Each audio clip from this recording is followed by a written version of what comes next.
Mensonges ou vérité? Souvent, ce n'est pas si facile de les distinguer, surtout quand il s'agit de nos pensées. Indépendamment de ce que vous pouvez ressentir par moment, Dieu est bon.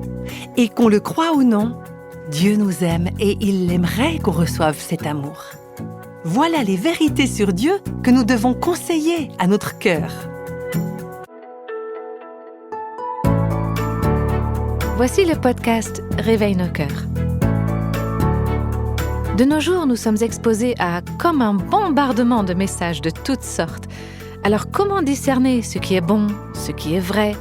Dans la nouvelle série qui commence aujourd'hui, nous allons réfléchir aux façons de rester ancrés dans la vérité alors que nous sommes dans un monde rempli de mensonges. Et aussi, comment on peut reconnaître la vérité? Comment on peut apprendre à dire non aux mensonges et oui à la vérité qui nous rend libres? La vérité au sujet de Dieu, de nous-mêmes, de nos émotions, au sujet de nos enfants, de nos circonstances, tout ça, ça impacte nos vies de façon bien plus importante que nous ne le réalisons. Donc dans cette série, on va parler de ce qu'on croit à propos de Dieu, à propos de nous-mêmes et de nos circonstances. Et si vous aimeriez explorer davantage ce sujet de mensonges et vérité, je vous donne le titre du livre sur lequel cette série est basée. C'est « Ces mensonges qu'on nous fait croire » de Nancy DeMoss Wolgemuth. Aujourd'hui, nous allons parler tout d'abord de ce qu'on croit à propos de Dieu. Il y a des mensonges qu'on croit sur Dieu. Et c'est fondamental de les démasquer parce que ce que nous pensons ou ce que nous croyons sur Dieu, c'est crucial pour tous les domaines de notre vie. Tout, nos relations, notre relation à Dieu, ça touche tout, que nous en soyons conscients ou non. Voici certains des mensonges que nous croyons sur Dieu. Dieu n'est pas vraiment bon. Ah bien sûr, c'est pas quelque chose qu'on va formuler comme ça à haute voix, mais c'est un sujet sur lequel on se questionne au fond de nous, un sujet sur lequel on a des doutes. Un autre encore de ces mensonges. Dieu ne m'aime pas. Il aime les autres, oui, mais moi, pas vraiment. Ou alors Dieu ressemble à mon père. Et ça, c'est un sujet dont on va parler plus spécifiquement aujourd'hui. Ou encore, Dieu ne me suffit pas vraiment. Ou vivre avec Dieu, c'est vivre sous la contrainte. Ou encore Dieu doit régler tous mes problèmes et les faire disparaître de ma vie. On a reçu un courrier d'une femme qui nous disait, après avoir lu la table des matières du livre « Ces mensonges qu'on nous fait croire », je me souviens de m'être dit « Je n'ai pas besoin de le lire, ce livre ». Mais j'ai pu constater qu'en réalité, j'avais adhéré à plusieurs de ces mensonges et qu'il y avait des incohérences entre ce que je savais de Dieu et ma vie. Je connaissais ces choses, mais au fond, je vivais comme une personne athée. Je ne vivais pas en adéquation avec ce que je savais de Dieu. Voilà ce qu'elle nous écrivait. Et ça, c'est immensément important. Je ne peux qu'affirmer combien ce que nous croyons sur Dieu a de l'impact sur chaque aspect de notre vie. Récemment, j'ai commencé à lire de nouveau tout l'Ancien Testament, et ça m'a fait beaucoup de bien. C'est le point de départ de toute cette grande histoire de la rédemption. Au commencement, Dieu. Au commencement, Dieu. Dès le début, au premier verset de la Genèse, on part donc du principe que Dieu existe. C'est quelque chose que beaucoup de gens remettent en cause aujourd'hui. Mais les Écritures commencent avec cette affirmation fondamentale, cette vérité que Dieu est. Il est là. Et puis elle continue, page après page, à nous parler de qui il est. Dès les premières pages et dans toutes les Écritures, Dieu se révèle. Il révèle son caractère, il révèle ses voies, ses intentions. D'abord, il s'est révélé à Adam et Ève, avant et après leur péché. Ensuite, il s'est révélé à Caïn, après qu'il a assassiné son frère. Et puis, il s'est révélé à Noé. J'aimerais juste mettre en évidence certains éléments que j'ai notés ces dernières semaines dans mes lectures et ce sur quoi je me suis concentrée. Par exemple, ce que Dieu a révélé de lui-même à Noé. Noé qui est sauvé avec sa famille alors que le reste du monde meurt dans le déluge. Et puis, Dieu s'est révélé à Abraham et Sarah quand ils ont été appelés à quitter leur patrie idolâtre pour suivre Dieu vers un nouveau pays. Et puis des années plus tard, alors qu'ils étaient vieux, qu'ils n'avaient pas d'enfants, et que la promesse de Dieu selon laquelle ils auraient une descendance aussi nombreuse que le sable de la mer semblait impossible, Dieu se révèle à eux. Dieu se révèle aussi à Lot et à sa femme, qui étaient partagés, tiraillés entre l'amour pour Dieu et l'amour pour le monde. Et Dieu se révèle à Agar, une mère célibataire, et à son fils Ismaël, qui ont tous les deux été chassés de leur famille. Il se révèle à Isaac et à Rebecca, alors que ce couple fait face à une rivalité entre leurs deux jumeaux. Il se révèle à Jacob, le fils cadet d'Isaac et Rebecca, Jacob qui trompe et qui manipule son grand frère Ésaü pour lui extorquer son droit d'aînesse, ce droit qui donne la priorité à l'aîné dans les successions et l'héritage. Jacob qui s'enfuit vers un autre pays pour échapper à la colère de son frère. Dans la suite de l'histoire, Dieu se révèle à Rachel et Léa, l'épouse mal-aimée. Nous parlerons prochainement de ces deux sœurs et des mensonges auxquels elles ont cru. Ce sera dans un autre épisode de cette série. Dieu se révèle ensuite à Joseph et à ses frères perfides. Dieu se révèle au peuple d'Israël qui était esclave en Égypte et qui subissait une violente oppression.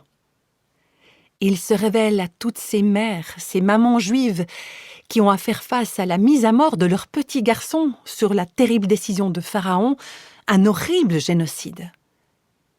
Dieu se révèle à Moïse, qui ne se sentait pas du tout capable de répondre à l'appel qui lui était lancé de délivrer son peuple de l'esclavage. Dieu se révèle à Pharaon, qui se prenait pour Dieu. Et c'est ainsi tout au long de la Bible. Vous voyez, la Bible, ce n'est pas un recueil d'histoires intéressantes ou inspirantes, c'est la révélation de qui est Dieu. Voilà pourquoi c'est tellement important. Et voilà la différence que tout cela peut apporter dans nos vies.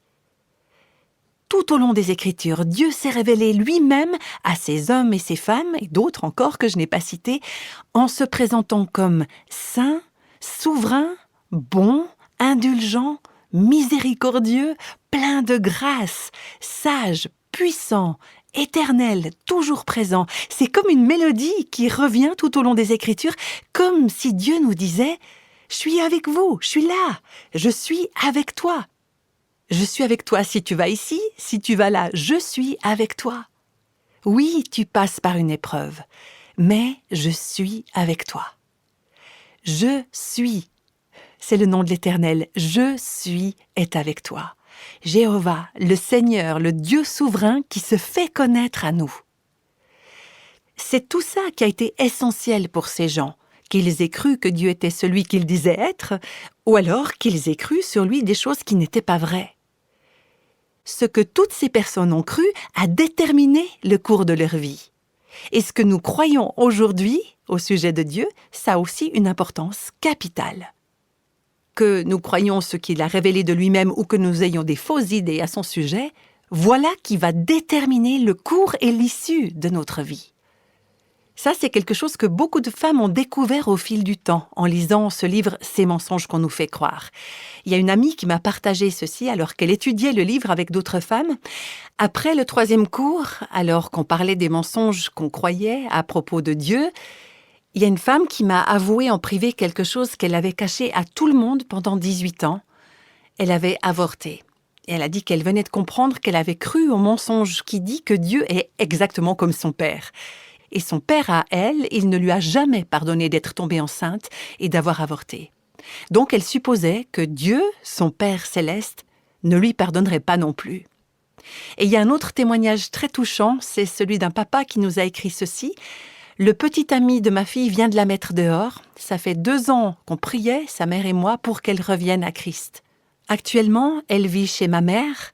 Et il y a à peine 1 heure, elle était en train de marcher de long en large dans la maison, elle pleurait, et puis elle est tombée sur le livre « Ces mensonges qu'on nous fait croire ». Donc ça vient de se passer, c'est un travail qui est en cours, mais elle est en train de dévorer ce livre en pleurant comme une petite fille brisée. Et elle a dit « Papa, il y a de l'espoir pour moi. Je ne pensais pas ressentir ce niveau d'amour et de réconfort de la part de Dieu. Je sais que je ne peux pas compter sur les autres, il faut que je compte sur Dieu. » Et ce père continuait son message en nous disant « Elle est réconfortée par le Seigneur en ce moment même. Et moi, je pleure de joie en tapant sur mon clavier pour vous écrire. » C'est la vérité de qui est Dieu qui était en train de libérer cette jeune femme. Alors, quelle différence ça fait de connaître Dieu pour qui il est vraiment? J'aimerais encore partager avec vous un témoignage que j'ai lu récemment. C'est assez long, mais je crois que c'est bien que je le lise. Il est intitulé « Dieu, je ne pouvais pas l'appeler Père ». Le parcours de foi d'une femme iranienne. Voilà ce que dit cette femme. Dans l'islam, il y a 99 noms pour Allah. Et le nom de Père ne fait pas partie de cette liste. Je viens d'une famille de 6 enfants. Mon père ne nous a jamais montré d'amour. Chaque fois que j'entendais des gens parler de l'amour et du soutien de leur père, j'avais aucune idée de ce qu'il voulait dire. Mon père était un homme colérique. Il nous a maltraités, surtout ma mère, émotionnellement et physiquement. Elle a été battue et plusieurs fois jusqu'à presque en perdre la vie. Pourtant, elle a accepté ça pour nous protéger, nous les enfants. Je me souviens aussi du jour où mon père a essayé de tuer mon frère, le forçant à s'enfuir pieds nus dans la rue. Quand j'ai été assez grande, j'ai quitté l'Iran pour me libérer de mon père et pour avoir une vie meilleure. Et je suis arrivée au Royaume-Uni. J'ai toujours eu une vision négative des hommes. Je me demandais pourquoi Dieu avait donné aux hommes un tel pouvoir. J'ai essayé d'être forte, mais j'étais déprimée et fatiguée de la vie. Et un jour, seule dans ma chambre, j'ai parlé pour la première fois au Dieu de la création. J'avais abandonné ma religion, ce qui m'avait toujours fait me sentir faible et peureuse, et voilà que je priais le Dieu que je ne connaissais pas, mais dont je sentais la présence d'une manière réelle. Je voulais mourir, mais je ne voulais pas me suicider parce que ça ferait honte à ma mère. Alors j'ai demandé à Dieu de me tuer. Mais il ne m'a pas tuée. Il m'a donné la vie. Laissez-moi vous expliquer comment. Et cette femme continue son histoire en racontant comment Dieu a utilisé quelqu'un de non-croyant pour la présenter à quelqu'un d'autre qui l'a conduite à Jésus. Et elle poursuit, il y avait ensuite un grand défi qui m'attendait. Je devais accepter Dieu comme mon Père.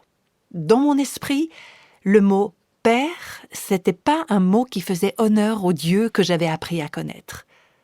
Ce qui m'aurait semblé être un bien meilleur mot, c'est « mère ». Mais Dieu voulait se révéler à moi, et il l'a fait avec une patience et une douceur totale.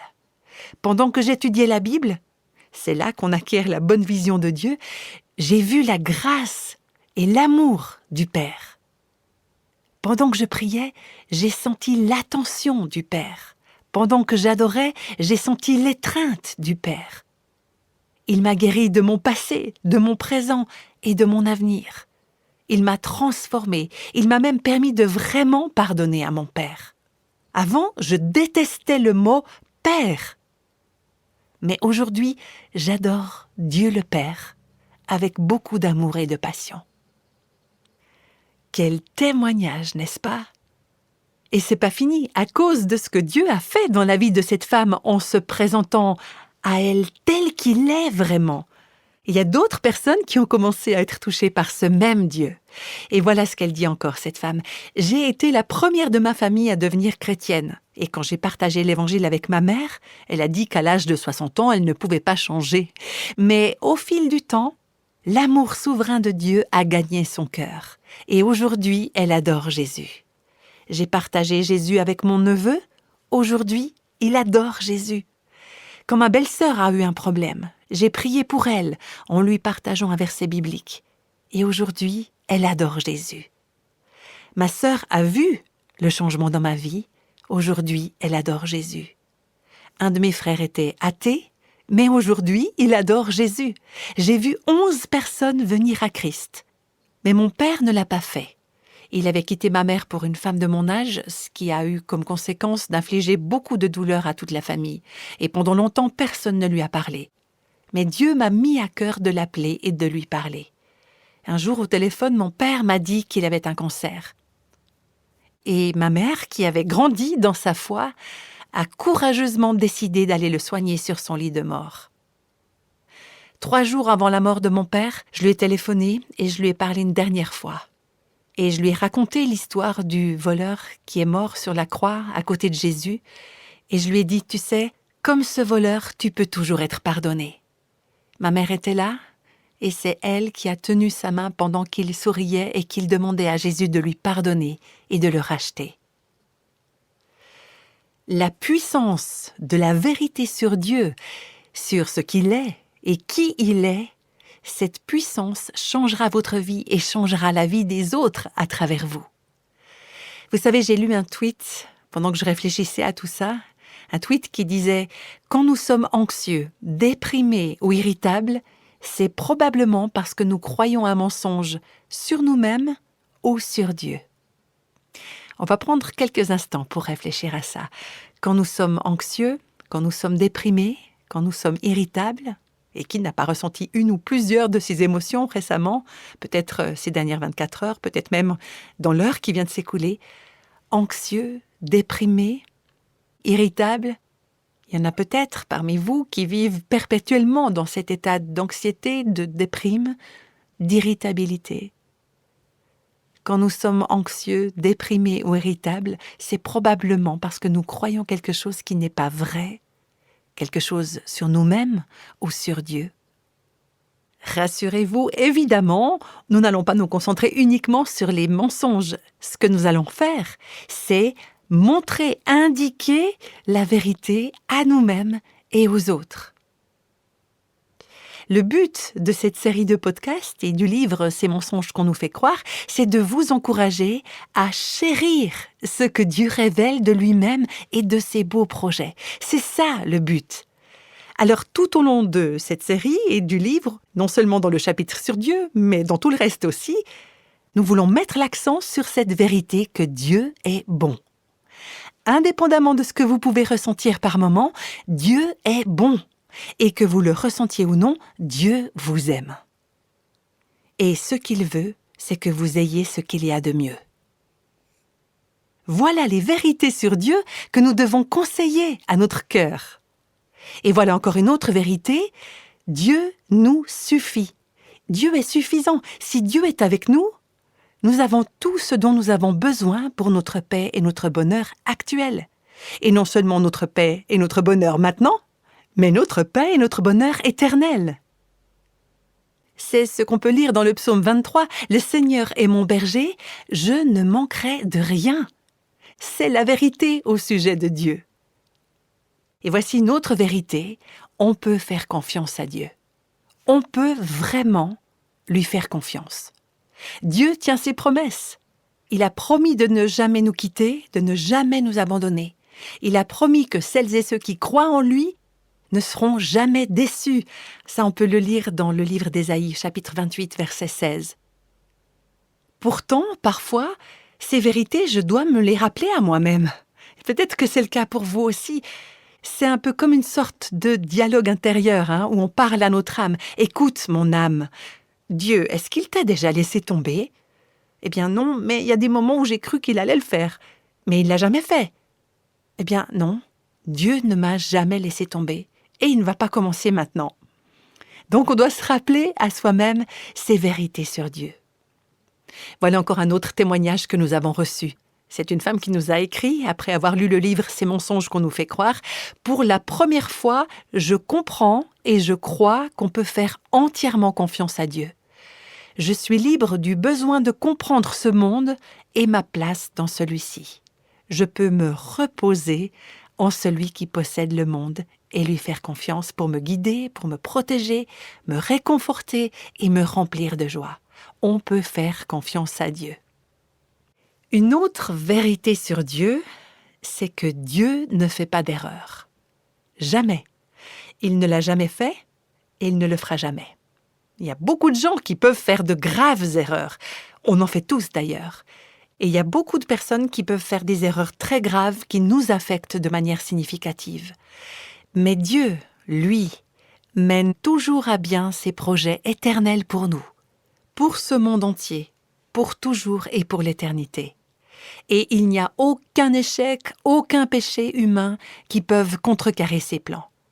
Si nous sommes en Christ, nos vies sont entre ses mains et rien ne peut nous atteindre, rien qui n'ait d'abord été filtré par ses doigts d'amour. Dieu détermine l'intensité et la durée de la douleur. On en parlera dans un autre épisode de cette série. Et quand nous serons dans l'éternité, dans plus ou moins de temps, c'est relatif, quand nous serons dans l'éternité, En regardant en arrière sur cette existence terrestre qui a été la nôtre, on verra alors ce qu'on ne peut voir maintenant que par la foi.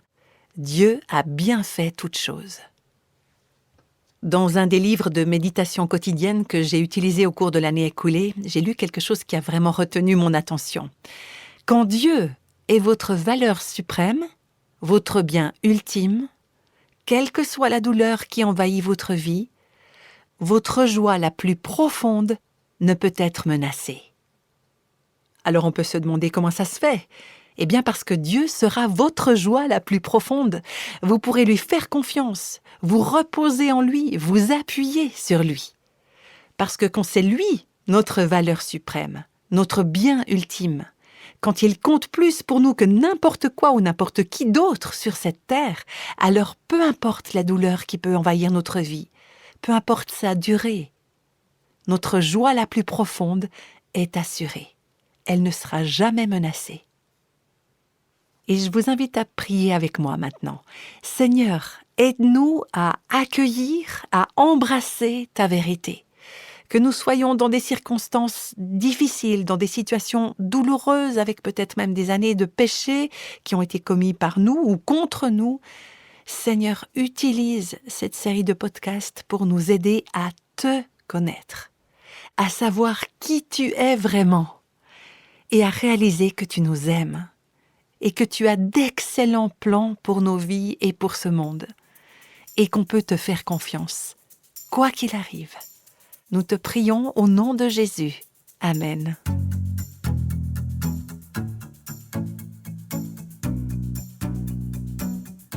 Nous avons entendu aujourd'hui combien ce que nous pensons et croyons à propos de Dieu a de l'impact sur tous les domaines de notre vie et combien il est important de démasquer ces mensonges que nous croyons afin de pouvoir vivre la suite de notre vie à la lumière de la vérité. Le livre de la Genèse raconte une histoire qui pourrait se décliner en série télévisée. Il s'agit de deux sœurs qui se disputent l'attention du même homme. Alors lors du prochain podcast, nous allons découvrir que ces deux sœurs en fait croyaient à plusieurs mensonges sur elles-mêmes. Nous prendrons le temps d'identifier ces mensonges qui ressemblent beaucoup aux mensonges que nous croyons peut-être aussi pour pouvoir nous en défaire et nous accrocher à la vérité divine. Je me réjouis de vous retrouver pour le prochain épisode de Réveille nos cœurs. Au revoir!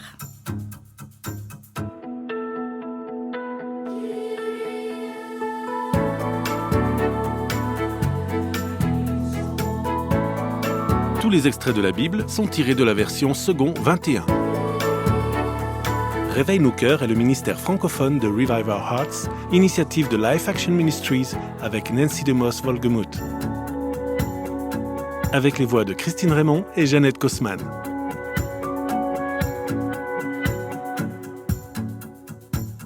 Quelle que soit la saison de votre vie, Réveille nos cœurs vous encourage à trouver la liberté, la plénitude et à porter du fruit en Christ.